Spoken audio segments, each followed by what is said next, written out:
കർത്താവിനെ ആരാധിക്കാനായിട്ട് കടന്നു വന്ന എല്ലാ പ്രിയ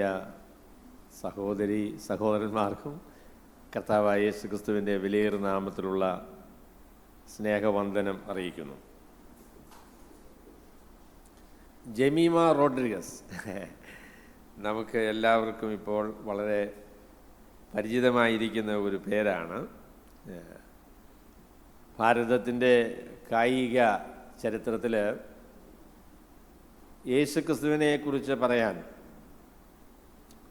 ധൈര്യം കാണിച്ച എൻ്റെ അറിവിലെ ഏക വ്യക്തി എന്ന് ജമീമയെക്കുറിച്ച് പറയാം. സാധാരണ മനുഷ്യർ എന്ന് പറഞ്ഞാൽ സുവിശേഷത്തിന് വേണ്ടി പ്രത്യേകം വേർതിരിക്കപ്പെട്ട ആളുകളല്ല, സാധാരണ മനുഷ്യരായിരിക്കുന്ന ആളുകൾ അവരെ ദൈവമാക്കിയ ഇടങ്ങളിൽ കർത്താവിന് വേണ്ടി സാക്ഷ്യം പറയാൻ അവർ മനസ്സ് വെച്ചാൽ അങ്ങനെയാണ് ക്രിസ്തീയ വിശ്വാസം പ്രചരിക്കുകയും പ്രസിദ്ധമായി തീരുകയും ചെയ്യുന്നത്. ഫുൾ ടൈമായിട്ട് വേല ചെയ്യുന്ന ആളുകൾക്ക് അവരുടെ മേഖലയ്ക്കൊരു പരിധിയുണ്ട്, അവർക്ക് ചെന്ന് കയറാൻ കഴിയുന്ന ഇടങ്ങൾക്ക് ഒരു പരിധിയുണ്ട്. എന്നാൽ ദൈവം നമ്മളെ ഓരോ സ്ഥലങ്ങളിലാക്കുമ്പോൾ കർത്താവിന് വേണ്ടി സാക്ഷ്യം പറയുവാൻ, കർത്താവിന് വേണ്ടി നിൽക്കുവാൻ നമുക്ക് മനസ്സുണ്ടെങ്കിൽ കർത്താവിന് നാമം വളരെ മഹത്വപ്പെടും എന്ന് ആ പ്രിയ ആ സഹോദരിയുടെ സാക്ഷ്യത്തിൽ നിന്ന് നമുക്ക് മനസ്സിലാക്കാനായിട്ട് സാധിച്ചൊരു, ഞാൻ വിചാരിക്കുന്ന ഒരു 100 കോടി ആളുകളെങ്കിലും യേശുക്രിസ്തു എന്നുള്ള പേര് കേട്ട് കാണും എന്നാണ് എൻ്റെ വിചാരം. അതെത്രയോ മനോഹരമായിരിക്കുന്ന ഒരു കാര്യമാണ്. അപ്പം സാധാരണക്കാരായ മനുഷ്യർ എങ്ങനെ ദൈവവേലയിൽ അവർ പ്രവർത്തിച്ചു, അല്ലെങ്കിൽ അവരെങ്ങനെ ദൈവവേലയ്ക്ക് സഹായമായി എന്ന് വിവരിക്കുന്ന ഒരു വേദഭാഗമാണ് ഞാൻ ഇന്ന് നിങ്ങളോടൊരുമിച്ച് പങ്കുവയ്ക്കുവാനായിട്ട് ആഗ്രഹിക്കുന്നത്. അപ്പോൾ ജമീമയെക്കുറിച്ച് പറയാനുള്ള ഒരു പ്രസംഗമാണിന്ന് എന്നത് എനിക്ക് ആശ്ചര്യമായിട്ട് തോന്നി. അത് അപ്പോസ്തല പ്രവൃത്തികൾ അതിൻ്റെ 11-ാമത്തെ അധ്യായത്തിൻ്റെ 19 മുതൽ 30 വരെയുള്ള വാക്യങ്ങളാണ്.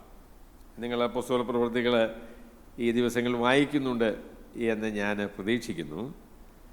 അതിൻ്റെ 8-ാമത്തെ അധ്യായത്തിൻ്റെ 1 മുതൽ എന്ന് ചിലരും, അല്ല 4 മുതൽ എന്ന് മറ്റു ചിലരും പറയുന്നതാണ്. എന്നിട്ട് അത് 12-ാമത്തെ അധ്യായത്തിൻ്റെ 25-ാം വാക്യത്തിൽ അവസാനിക്കുന്ന വേദഭാഗം ഒരു പ്രത്യേക സെക്ഷനാണ്. അതൊരു പ്രത്യേക വിഷയത്തെക്കുറിച്ച് സംസാരിക്കുന്ന വേദഭാഗമാണ്. അപ്പോൾ അവിടെ എങ്ങനെയാണ് ജാതികളുടെ അടുക്കിലേക്ക് സുവിശേഷം എത്തുവാൻ ദൈവം ക്രമീകരണമുണ്ടാക്കിയത് എന്നതിനെക്കുറിച്ചാണ് ആ വേദഭാഗത്ത് പറയുന്നത്.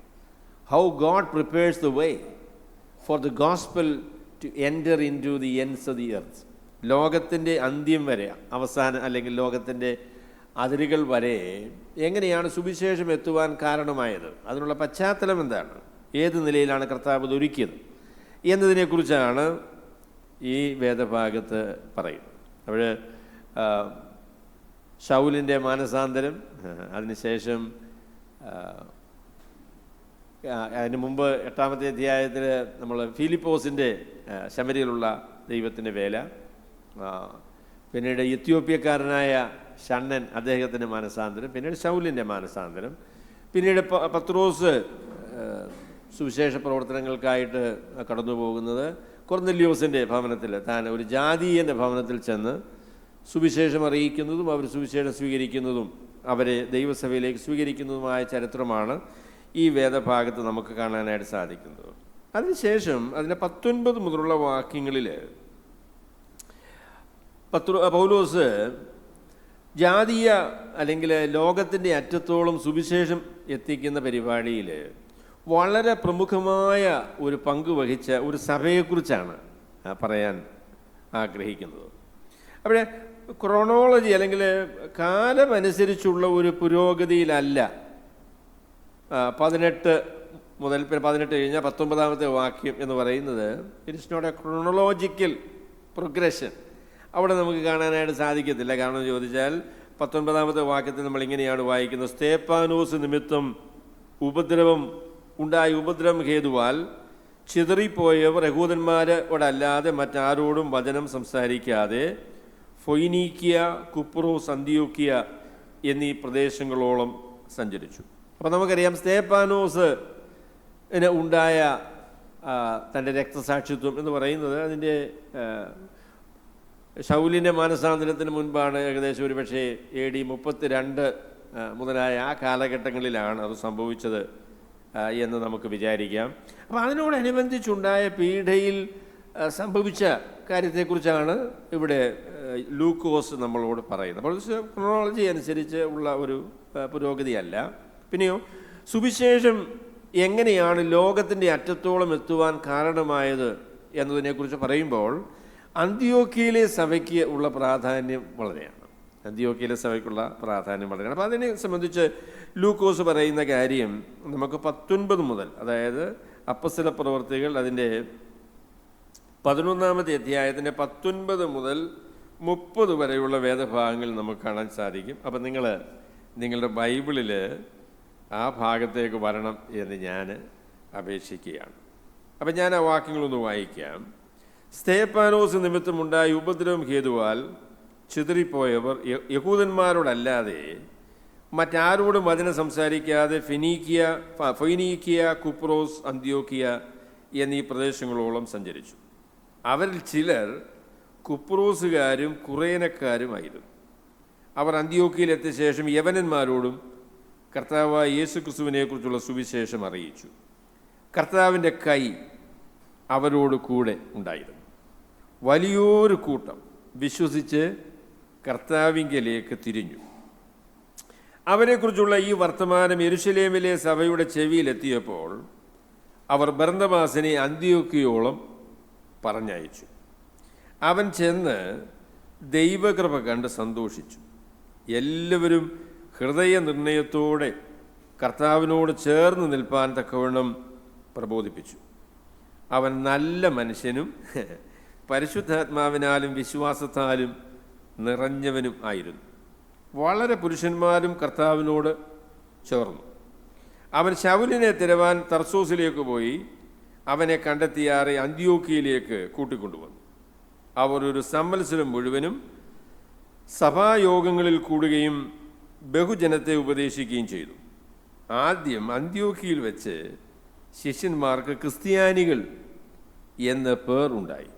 ആ കാലത്ത് യെരുശലേമിൽ നിന്ന് പ്രവാചകന്മാർ അന്ത്യോക്യയിലേക്ക് വന്നു. അവരിൽ അഗബോസ് എന്ന പേരുള്ളവൻ എഴുന്നേറ്റ് ലോകത്തിലൊക്കെയും മഹാക്ഷാമമുണ്ടാകുമെന്ന് ആത്മാവിനാൽ പ്രവചിച്ചു.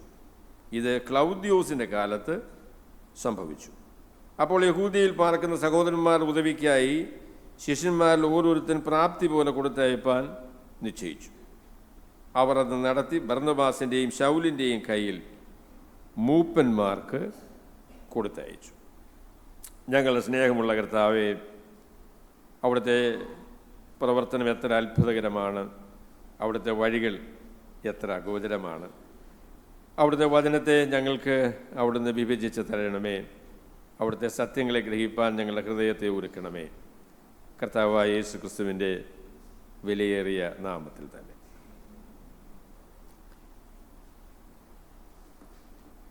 നമ്മൾ ദൈവത്തിൻ്റെ വേലയുടെ ചരിത്രം പരിശോധിക്കുമ്പോൾ അത് ആരംഭിക്കുന്നത് യെരുശലേമിലാണ് എന്ന് നമുക്കറിയാം.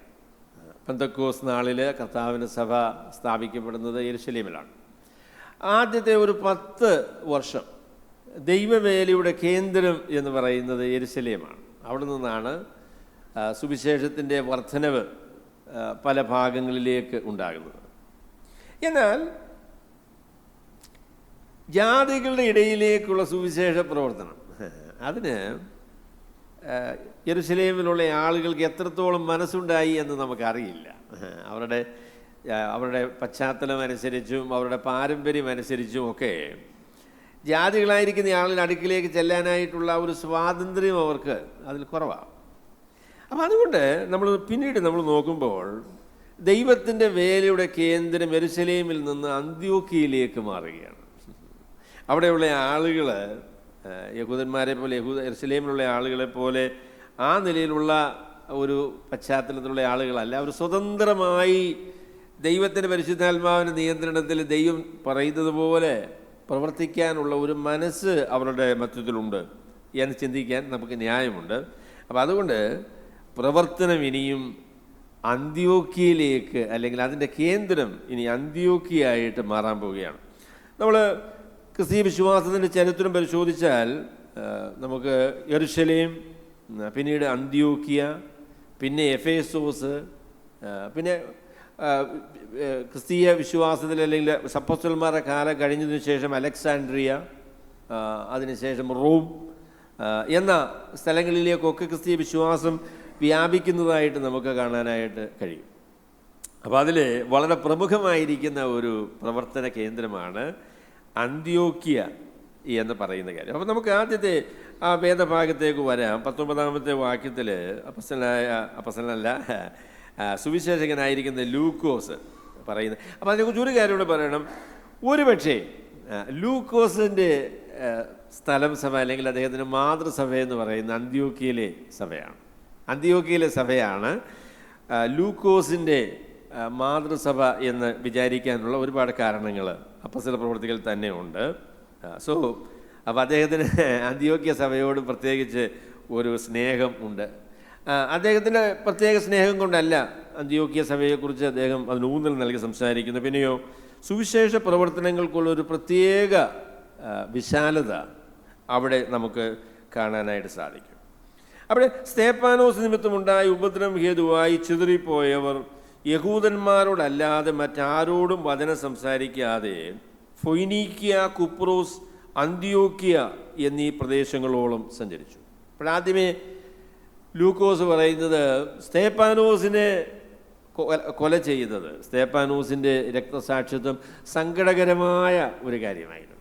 എന്ന് പറഞ്ഞാൽ വളരെ പ്രതീക്ഷയ്ക്ക് വകയുള്ള, നല്ല ഭാവിയുണ്ട് എന്ന് വിചാരിച്ച ഒരു ചെറുപ്പക്കാരന് തൻ്റെ പ്രവർത്തനത്തിൻ്റെ ആരംഭഘട്ടത്തിൽ തന്നെ അദ്ദേഹത്തിൻ്റെ ജീവൻ ബലി അർപ്പിക്കേണ്ടതായിട്ട് വന്നു. അതൊരു സങ്കടമാണ്. എന്നാൽ അദ്ദേഹം ആരംഭിച്ച ദൈവപരിശുദ്ധാത്മാവിൻ്റെ തരംഗം യഥാർത്ഥത്തിൽ അദ്ദേഹം പോയതിന് ശേഷം അങ്ങനെ തുടർമാനമായിട്ട് വർദ്ധിച്ച് വരികയാണ്. അപ്പം അദ്ദേഹത്തിൻ്റെ ആ സ്വാധീനത്തിൽ നിന്നാണ്, അല്ലെങ്കിൽ അദ്ദേഹത്തിൻ്റെ ആ ആവേശത്തിൽ നിന്ന് ആവേശം കൊണ്ട ആളുകളാണ് പോയ സ്ഥലങ്ങളിലൊക്കെ സുവിശേഷം പറയാനായിട്ട് മനസ്സ് വെച്ചത്.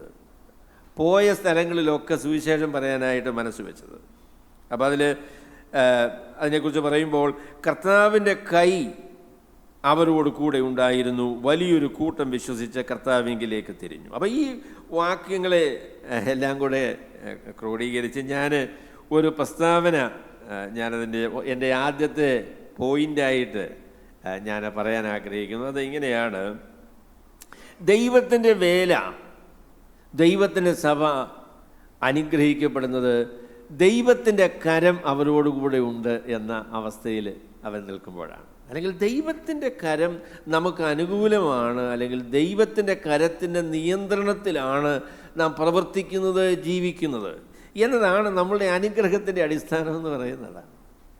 മനുഷ്യർ ഉണ്ടാക്കിയ മാനുഷിക ക്രമീകരണങ്ങളും സംവിധാനങ്ങളും ഇതൊക്കെ അതിനേതായിരിക്കുന്ന സ്ഥാനമുണ്ട് കേട്ടോ, അതില്ലെന്ന് ഞാൻ പറയുന്നില്ല. എന്നാൽ അതൊന്നും അനുഗ്രഹത്തിൻ്റെ അടിസ്ഥാനമായി നമുക്ക് വിചാരിക്കാനായിട്ട് കഴിയുകയില്ല. അനുഗ്രഹത്തിൻ്റെ അടിസ്ഥാനം ദൈവത്തിൻ്റെ കരം നമുക്ക് അനുകൂലമാണ് എന്ന സ്ഥിതിയാണ്. ദൈവം നമുക്ക് അനുകൂലമാണ് എങ്കിൽ നമുക്ക് പ്രതികൂലമാര്. അപ്പം അതുകൊണ്ട് നമുക്ക് നമ്മുടെ ജീവിതത്തെക്കുറിച്ചും നമ്മുടെ സഭാജീവിതത്തെക്കുറിച്ചും ഒക്കെ ചോദിക്കാനുള്ള ചോദ്യം ഇതാണ്: ദൈവം നമ്മുടെ മധ്യത്തിലുണ്ടോ? നമുക്ക് ദൈവത്തിൻ്റെ കരം നമുക്ക് അനുകൂലമാണ് എന്ന് നമുക്ക് പറയാൻ കഴിയുമോ എന്നതാണ് ഏറ്റവും പ്രധാനപ്പെട്ടതായിരിക്കുന്ന ചോദ്യം. Is God with you? Is Jesus with you? നമുക്കറിയാമല്ലോ, കർത്താവായ യേശു ക്രിസ്തുവിന് 12 വയസ്സുള്ള സമയത്ത് യോസേഫും മറിയയും കൂടെ കർത്താവുമായിട്ട് യെരുശലേമിലേക്ക് പോയി, ദേവാലയത്തിൽ പോയി. ആരാധനയെല്ലാം കഴിഞ്ഞതിന് ശേഷം അവരെ തിരിച്ച് പോവുകയാണ്. അപ്പോൾ അവിടെ ലൂക്കോസ് തന്നെയാണ് പറയുന്നത് കേട്ടോ. ലൂക്കോസ് പറഞ്ഞു, യേശു അവരുടെ കൂടെ ഉണ്ട് എന്ന് വിചാരിച്ചു ഒരു ദിവസം വഴി പോയി. പിന്നെ അവസാനം തപ്പി നോക്കിയപ്പോൾ യേശുവിനെ കാണാൻ. അപ്പോൾ പിന്നെ ഭയങ്കരം പരവേശം എടുത്ത് അവരെ തിരിച്ച് വന്നു. എന്നിട്ട് മറിയ കർത്താവിനോട് പറയുന്ന പ്രസ്താവനോട്, എൻ്റെ മോനെ, നിന്നെ അന്വേഷിച്ച് ഞങ്ങൾ എത്ര ഭാരപ്പെട്ടു എന്ന് പറയുന്ന പ്രസ്താവന. അവിടെ കർത്താവ് കൂടെയുണ്ട് എന്ന് വിചാരിച്ച് യാത്ര ചെയ്യാനുള്ള സാധ്യത നമ്മളുടെ എല്ലാവരുടെയും ജീവിതത്തിലുണ്ട് കേട്ടോ. കർത്താവ് കാണും അല്ലേ, കൂടെ കാണും. സത്യസന്ധമായി പരിശോധിക്കുമ്പോഴാണ് കർത്താവില്ല എന്നുള്ള കാര്യം ആളുകൾക്ക് ബോധ്യമാകുന്നത്. അങ്ങനെ പരിശോധിക്കുന്നില്ല, ചാകുന്നത് വരെ യേശുണ്ട് എന്ന് പറഞ്ഞ് നടക്കുന്ന ആൾക്കാരുണ്ട് കേട്ടോ. ദേശത്തെ കർത്താവുണ്ട്. പക്ഷേ വഴിയിൽ എവിടെയോ വെച്ച് ദേ ലോസ്റ്റ് ജീസസ്. കർത്താവിനെ അവർക്ക് നഷ്ടമായി. അപ്പം അതുകൊണ്ട് എന്നോട് ചോദിക്കാനുള്ള ചോദ്യം, ഈസ് ജീസസ് വിത്ത് യു? കർത്താവിൻ്റെ കരം, കർത്താവിൻ്റെ സാന്നിധ്യം, കർത്താവിൻ്റെ കൃപ, കർത്താവിൻ്റെ ശക്തി, അത് നമ്മുടെ ജീവിതത്തിൽ നമ്മളോടുകൂടെ ഉണ്ടോ എന്നതാണ് ഏറ്റവും പ്രധാനപ്പെട്ടതായിരിക്കുന്ന ചോദ്യം.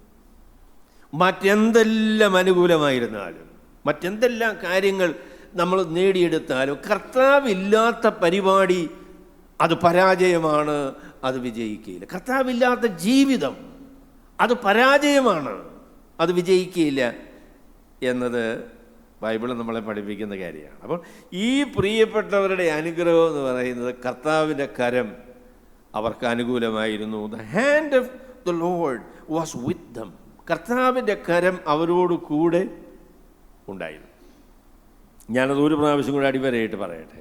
എൻ്റെ പൊന്ന് സഹോദരങ്ങളെ, നമ്മളെ ജീവിതം, നമ്മുടെ സഭയിൽ നമുക്ക് ആവശ്യമായിരിക്കുന്നത് കർത്താവിൻ്റെ സാന്നിധ്യം, കർത്താവിൻ്റെ കൃപ, കർത്താവിൻ്റെ കരം നമ്മളോട് കൂടെയുണ്ട് എന്ന ആ ഉറപ്പാണ് നമുക്ക് ഏറ്റവും ആവശ്യമായിട്ട് ഇരിക്കുന്നത്. അപ്പോൾ ഈ കർത്താവിൻ്റെ സാന്നിധ്യത്തെക്കുറിച്ച് പറയുമ്പോൾ ഞാനതിനെക്കുറിച്ച് 3 കാര്യങ്ങൾ പറയാൻ ആഗ്രഹിക്കുന്നു. അപ്പം ഒന്നാമത്തെ പോയിന്റിന് 3 ഉപ പോയിന്റുകൾ ഉണ്ട്. അപ്പോൾ ഒന്നാമത് ഞാൻ പറയുന്നത്, ഒന്നാമത്തെ പോയിന്റിൻ്റെ ഒന്നാമത്തെ ഭാഗമായിട്ട് പറയുന്നത്, ദൈവത്തിൻ്റെ വേല ചെയ്യാനായിട്ട് ദൈവം സാധാരണ മനുഷ്യരെ ഉപയോഗിക്കുന്നു എന്ന കാര്യമാണ്. ദൈവത്തിൻ്റെ വേല ചെയ്യാനായിട്ട് ദൈവം സാധാരണ മനുഷ്യരെ ഉപയോഗിക്കുന്നു എന്നാണ് ഞാൻ ആദ്യമേ ദൈവത്തിൻ്റെ കരത്തെക്കുറിച്ച് പറയുമ്പോൾ പറയാൻ ആഗ്രഹിക്കുന്നത്. സ്തേഫാനോസ് നിമിത്തമുണ്ടായ ഉപദ്രവ ഹേതുവാൽ ചിതറിപ്പോയവർ വചനം പ്രസംഗിച്ചുകൊണ്ട് ഫൊയ്നീക്യ, കുപ്രോസ്, അന്ത്യോക്യ എന്നീ പ്രദേശങ്ങളോളം സഞ്ചരിച്ചു. അപ്പോൾ ഈ അന്ത്യോക്യ എന്ന് പറയുന്നതാണ് ഇതിൻ്റെ ടെർമിനസ് എന്ന് പറയുന്ന അന്ത്യോക്യയാണ്. അതിൻ്റെ വഴിയിലുള്ള വഴിയിലുള്ള സ്ഥലമാണ് ഈ ഫിനീഷ്യ എന്ന് പറയുന്നതായിരിക്കും സ്ഥലം. കുപ്രോസ് എന്ന് പറയുന്ന കുറച്ച് മാറി പോകുന്ന സ്ഥലമാണ്. അപ്പോൾ ഈ സ്ഥലങ്ങളിലൊക്കെ സുവിശേഷവുമായി പോകാനായിട്ട് മനസ്സ് വെച്ചത് കൈവച്ച് ആക്കിയ മിഷണറിമാരൊന്നുമല്ല കേട്ടോ. സാധാരണക്കാരായ മനുഷ്യരാണ്. സുവിശേഷത്താൽ പിടിക്കപ്പെട്ട് കർത്താവായ യേശുക്രിസ്തുവിന്റെ സ്നേഹം അനുഭവിച്ച് ആ സ്നേഹം മനുഷ്യരെ സ്വതന്ത്രമാക്കുവാൻ, അവരുടെ ജീവിതത്തെ ധന്യമാക്കുവാൻ മതിയാകും എന്ന് ഉറപ്പ് പ്രാപിച്ച ആളുകൾ. wherever they went, they became witnesses of Jesus. കർത്താവായ യേശുക്രിസ്തുവിന്റെ സാക്ഷ്യം പറയുവാനായിട്ട് അവർ തീരുമാനിച്ചു. അതാണ് അനുഗ്രഹത്തിൻ്റെ അടയാളം എന്ന് പറയുന്നത്. അതാണ് പ്രിയമുള്ളവരെ, ഞാൻ പറയാം, വേലക്കാരെ മാത്രം ഏൽപ്പിച്ചാൽ വേല വിജയിക്കുകയില്ല കേട്ടോ. വേല ദൈവത്തിൻ്റെ മക്കൾ കർത്താവിനോടുള്ള സ്നേഹത്തിൽ, സുവിശേഷത്തിൻ്റെ ധൈര്യത്തിൽ, ജീവിതത്തിൽ ദൈവം വരുത്തിയ വ്യതിയാനത്തിൻ്റെ അടിസ്ഥാനത്തിൽ, ദൈവം നൽകിയ സന്തോഷത്തിൻ്റെ അടിസ്ഥാനത്തിൽ അത് മറ്റുള്ളവരുമായി പങ്കുവയ്ക്കുന്ന ആ ഒരു അനുഭവമാണ് ഒരു സഭയുടെ അനുഗ്രഹം എന്ന് പറയുന്നതാണ്. അപ്പോൾ അത് ഞാൻ നിങ്ങളോടും ചോദിക്കാം, എന്നോടും ചോദിക്കാം, നിങ്ങൾ സുവിശേഷം മറ്റുള്ളവരോട് പറയുന്ന ആൾക്കാരാണോ? നിങ്ങൾ പോകുന്ന ഇടങ്ങളിൽ നിങ്ങൾ ഒരു ജമീമ റോഡ്രിഗസ് ആണോ? കർത്താവിനെ കുറിച്ച് നിങ്ങൾ പറയുമോ? നിങ്ങൾ കാണുന്നവരോട് പറയുമോ? നിങ്ങൾ അങ്ങനെ ഒരു അന്തരീക്ഷം ദൈവത്തിൻ്റെ സഭയിൽ ഉണ്ടാകുമ്പോഴാണ് ദൈവത്തിൻ്റെ സഭ അനുഗ്രഹിക്കപ്പെടുന്നത്. കുറേ ആൾക്കാരെ നമ്മൾ വേലയ്ക്കായിട്ട് മാറ്റി വെച്ചു, അവർ പോയിക്കോളും, അവർക്ക് എന്തെങ്കിലും ഇച്ചിരി കാശ് കൊടുക്കുക, അവരെന്തെങ്കിലുമൊക്കെ പറഞ്ഞോളും എന്നുള്ള നില ദൈവത്തിൻ്റെ വേല അനുഗ്രഹിക്കപ്പെടുന്ന ഒരു സ്ഥിതിയല്ല. ദൈവത്തിൻ്റെ ജനം ദൈവകൃപയിൽ ആശ്രയിച്ച് കർത്താവിൻ്റെ സന്തോഷം അനുഭവിച്ച് അത് മറ്റ് മനുഷ്യരുടെ അടുക്കലേക്ക് എത്തിക്കണമെന്നുള്ള നിർബന്ധത്തോടുകൂടെ അവരെ ആക്കിയിരിക്കുന്ന ഇടങ്ങളിൽ സുവിശേഷത്തിന് സാക്ഷ്യം പറയുവാൻ മനസ്സ് വയ്ക്കുമ്പോഴാണ് ദൈവത്തിൻ്റെ സഭ അനുഗ്രഹിക്കപ്പെടുന്നത്. നിങ്ങൾ കർത്താവിന് സന്തോഷം അനുഭവിക്കുന്ന ആൾക്കാരാണോ? ആണോ? നിങ്ങൾ സത്യമായി രക്ഷിക്കപ്പെട്ട ആളുകളാണോ? കർത്താവ് നിങ്ങളുടെ ഹൃദയത്തിൽ വസിക്കുന്നുണ്ടോ? ദൈവത്തിൻ്റെ പരിശുദ്ധാത്മാവിൻ്റെ സന്തോഷം നിങ്ങളുടെ ഹൃദയങ്ങളിലുണ്ടോ? അത് നിങ്ങൾക്ക് മാത്രം മതിയാകുമോ? നിങ്ങളുടെ ബന്ധുക്കൾക്ക്, പ്രിയപ്പെട്ടവർക്ക്, ചാർച്ചക്കാർക്കൊക്കെ അത് ആവശ്യമല്ലേ? അപ്പം അതിനെക്കുറിച്ച് സുവിശേഷത്തെക്കുറിച്ച് ആവേശം കൊള്ളുന്ന ചില സഹോദരന്മാർ അവരോട് ഞാൻ സംസാരിച്ചു. പറഞ്ഞു, എനിക്കിത് the joy that the Lord Jesus Christ has given to me cannot be contained in my heart. എൻ്റെ ഹൃദയത്തിൽ ഒതുക്കി വയ്ക്കുവാൻ കഴിയാത്ത സന്തോഷം എൻ്റെ ദൈവം എനിക്ക് നൽകിയിരിക്കുന്നു, അത് മറ്റുള്ളവരുമായി പങ്കുവെച്ചേ മതിയാകുകയുള്ളൂ എന്ന ഒരു നില നമുക്കുണ്ടാകണം. അപ്പോഴാണ് നമ്മൾ അനുഗ്രഹിക്കപ്പെടുന്നത്. ദൈവത്തിൻ്റെ സഭ അനുഗ്രഹിക്കപ്പെടുന്നത് എങ്ങനെയാണ്? അപ്പോൾ അന്ത്യോക്യ എന്ന് പറയുന്ന നഗരത്തെക്കുറിച്ച് പറയുന്നത് ലോകത്തിലെ അന്നത്തെ 3ാമത്തെ നഗരമാണ് അന്ത്യോക്യ. 3ാമത്തെ നഗരം. 1ാം സ്ഥാനം റോമിനാണ്, 2ാം സ്ഥാനം അലക്സാണ്ട്രിയയ്ക്കായിരുന്നു, 3ാം സ്ഥാനം അന്ത്യോക്യയാണ്. ഏകദേശം 5 ലക്ഷം ആളുകൾ താമസിക്കുന്ന ഒരു വലിയ നഗരമായിരുന്നു അന്ത്യോക്യ. ഒറാൻഡസ് എന്ന് പറയുന്ന നദീതീരത്ത് മധ്യധരണി കടലിൽ നിന്ന് ഏകദേശം ഒരു 20 മൈൽ ഉള്ളിൽ ഉള്ള ഒരു നഗരമാണ് അന്ത്യോക്യ. ആദ്യകാല പ്രമുഖമായിരിക്കുന്ന എല്ലാ നഗരങ്ങളെയും പോലെ ഭയങ്കര പാപം നിറഞ്ഞ ദുഷ്ടന്മാരായിരിക്കുന്ന മനുഷ്യർ താമസിക്കുന്ന ഒരു സ്ഥലമായിരുന്നു അന്ത്യോക്യ എന്ന് പറയുന്ന സ്ഥലം. അത് ഡയാന ഓഫ് ദി എഫേസ്യരുടെ അർത്തമീസ് ദേവിയെ ആരാധിക്കുന്ന ആളുകളും ക്ഷേത്രങ്ങളും അവിടെ ഉണ്ട്. അതിനോടനുബന്ധിച്ച് ക്ഷേത്രത്തിലുണ്ടായിരുന്ന ദേവദാസികൾ, വേശ്യമാർ ഉള്ള സ്ഥലമാണ് അന്ത്യോക്യ എന്ന് പറയുന്നത്. എന്നാൽ അതിൻ്റെ നടുവിൽ കർത്താവിന് സ്നേഹമറിഞ്ഞ ചില ദൈവ മനുഷ്യർ കർത്താവിനെക്കുറിച്ച് പറയാൻ മനസ്സ് വെച്ചപ്പോൾ അനേകം ആളുകൾ വിശ്വസിച്ച് കർത്താവിനോട് ചേർന്നു എന്നാണ് ഈ വാക്യത്തിൽ നമ്മൾ മനസ്സിലാക്കുന്നത്. മനുഷ്യർ കർത്താവായ യേശു ക്രിസ്തുവിനാൽ പിടിക്കപ്പെട്ട് ജീവിതങ്ങൾ രൂപാന്തരപ്പെട്ട് അവർ വചനം പറയാനായിട്ട് മനസ്സ് വയ്ക്കുമ്പോൾ മറ്റുള്ള മനുഷ്യരത് കേൾക്കുകയും വിശ്വസിക്കുകയും ചെയ്യും. അങ്ങനെയാണ് ദൈവത്തിൻ്റെ സഭ, സുവിശേഷം വിശാലമാകുന്നത് ആ നിലയിലാണ്. അല്ലാതെ ചില ഉപദേശിമാരെ മാത്രം നിങ്ങൾ സുവിശേഷം പറയാൻ ഏൽപ്പിച്ചാൽ എത്ര പേരോട് പറയാൻ പറ്റും? നമ്മുടെ സഭയിൽ 100 പേരുണ്ട്. നിങ്ങൾ 100 പേരും നിങ്ങളുടെ ജീവിതത്തിൻ്റെ സാക്ഷ്യം മറ്റുള്ളവരുമായി പങ്കുവയ്ക്കുന്നവരാണ് എങ്കിൽ ഒരാഴ്ചയിൽ എത്ര പേര് സുവിശേഷം കേൾക്കും? എത്ര ആളുകൾ സുവിശേഷം കേൾക്കും? ദൈവം നമ്മളെ അതിനായിട്ട് സഹായിക്കട്ടെ. അങ്ങനെ ഒരു താല്പര്യം, അങ്ങനെയുള്ളതായിരിക്കുന്നൊരു മനസ്സ് ദൈവം നമ്മുടെ ഹൃദയത്തിൽ തരട്ടെ എന്നതാണ് എനിക്കതിനെക്കുറിച്ച് പറയാനുള്ളത്. അപ്പോൾ കുപ്രോസ് എന്ന് പറയുന്ന സ്ഥലം, കുപ്രോസ് എന്ന് പറയുന്നത് ബർന്നബാസിൻ്റെ സ്ഥലമാണ്, സൈപ്രസ്. അപ്പോൾ അത് ഏകദേശം നമ്മൾ കൈസരിയ എന്ന് പറയുന്ന മധ്യധരണി കടലിൻ്റെ മെഡിറ്ററേനിയൻ സീയുടെ ഒരു പോർട്ടാണല്ലോ കൈസരിയ എന്ന് പറയുന്നത്. അവിടെ നിന്ന് ഒരു 100 കിലോമീറ്റർ പടിഞ്ഞാറോട്ട് പോയാൽ അവിടെയാണ് സൈപ്രസ് എന്ന് പറയുന്ന ദ്വീപ്. അപ്പം അവിടെയൊക്കെ പോകാൻ മനസ്സിലാക്കി. കടലും വെള്ളവും ഒന്നും പ്രശ്നമല്ല മനുഷ്യർക്ക്. എൻ്റെ പൊന്നെ, സുവിശേഷത്തിൻ്റെ നിർബന്ധം. ആ കുപ്രോസിലേക്ക് മക്കളെയാകുന്നത്. ഒരാഴ്ച പിന്നെ കപ്പലിരുന്ന പോലെ കുപ്രോസിൽ ചെല്ലാമല്ലോ, അവിടെയുള്ള ആൾക്കാരോട് സുവിശേഷം പറയാമല്ലോ എന്ന്. അന്ത്യോക്യ എന്ന് പറയുന്നത് ഏകദേശം ഒരു 100-200 മൈൽ ദൂരമുണ്ട് യെരുശലേമിൽ നിന്ന്. അവിടേക്ക് ആൾക്കാരങ്ങോട്ട് പോവുകയാണ്. എത്ര അനുഗ്രഹീതമായിരിക്കുന്ന കാര്യമാണ്. അപ്പോൾ ആദ്യമേ പറഞ്ഞു ഈ യെരുശലേമിൽ നിന്ന് പോയതായിരിക്കുന്ന ആളുകൾ യഹൂദന്മാരോട് മാത്രം, അല്ലേ, യഹൂദന്മാരോടല്ലാതെ മറ്റാരോടും വചനം സംസാരിക്കാതെ. അവിടെ ആദ്യമേ യെരുശലേമിലുള്ളതായിരിക്കുന്ന ആളുകൾ, അവർക്ക് ഹൃദയത്തിലുണ്ടായത് ദൈവം ചെയ്തതായിരിക്കുന്ന വാഗ്ദാനങ്ങളൊക്കെ ഇസ്രയേലുമായിട്ട് ബന്ധപ്പെട്ടതാണ്, യഹൂദന്മാരുമായിട്ട് ബന്ധപ്പെട്ടതാണ്. അതുകൊണ്ട് മെസ്സിഹ എന്ന് പറയുന്നത് യഹൂദന്മാരെ സംബന്ധിച്ച് ഉള്ള ഒരു ക്രമീകരണമാണ്. അതുകൊണ്ട് യഹൂദന്മാരോട് മാത്രം ഇത് പറഞ്ഞാൽ മതി. എന്നാൽ കുപ്രോസിൽ നിന്നും വന്നല്ലേ, അതല്ല കുപ്രോസല്ലല്ലോ, അവരിൽ ചില കുപ്രോസുകാർ, ശരി, കുപ്രോസുകാർ കുറേനക്കാരുമായിരുന്നു. കുപ്രോസിൽ നിന്നും കുറേനയിൽ നിന്നും വന്നതായിരുന്നു. കുറേന എന്ന് പറയുന്ന സ്ഥലം നിങ്ങൾക്ക് അറിയാമല്ലേ?